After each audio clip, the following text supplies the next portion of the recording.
Hey, it's Amy. How's it going? I hope you're doing great. I was on a ski trip up the mountain with my son and I was thinking of you and wanted to share this post with you all. I want to share what I read today. That's what I wanted to say.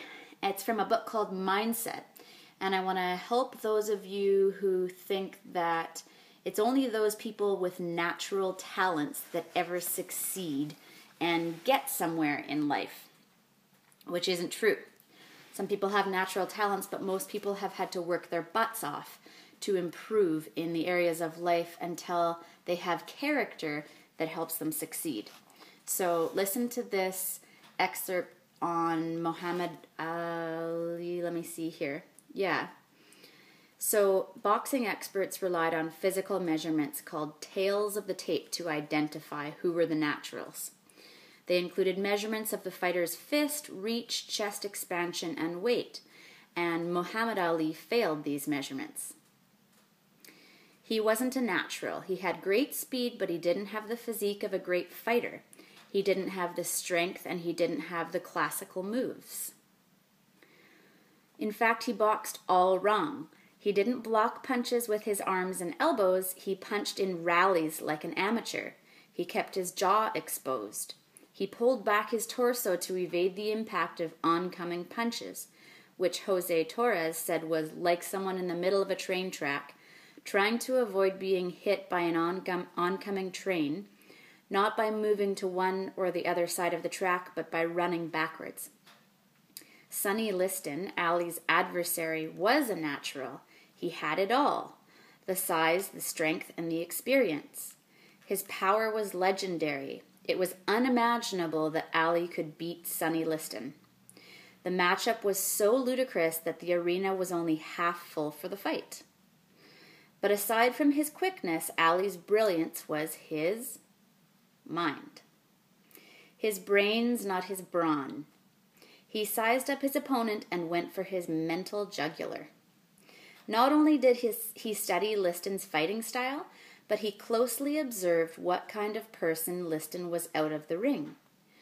This is what Ali says. I read everything I could where he had been interviewed. I talked with people who had been around him or had talked with him. I'd lay in bed and put all the things together and think about them and try to get a picture of how his mind worked. And then he turned it against him. Why did Ali appear to go crazy before each fight? Because Torres says he knew that a knockout punch is the one they don't see coming. Ali said, Liston had to believe that I was crazy, that I was capable of doing anything. He couldn't see nothing to me at all but mouth, and that's all I wanted him to see. Float like a butterfly, sting like a bee. Your hands can't hit what your eyes can't see. Ali's victory over Liston is boxing history. A famous boxing manager reflects on Ali. He was a paradox. His physical performances in the ring were absolutely wrong, yet his brain was always in perfect working condition.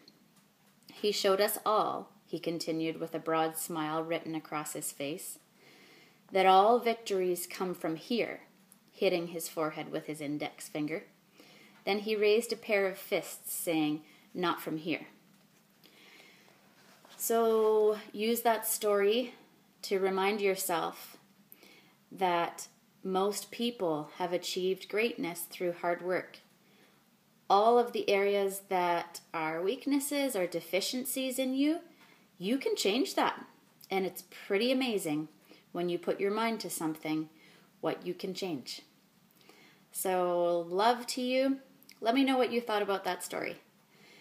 I have a program that's called Breakthrough to Your Fun and Fabulous Life. And it is such a fabulous program that I'd love you to check it out. Because for those of you who are ready for transformation and would like to be mentored by me to create a lifestyle that you're more proud of, that makes you happier and more energized, I would love to partner with you and support you. So check it out at amyenglemark.com/about. Bye.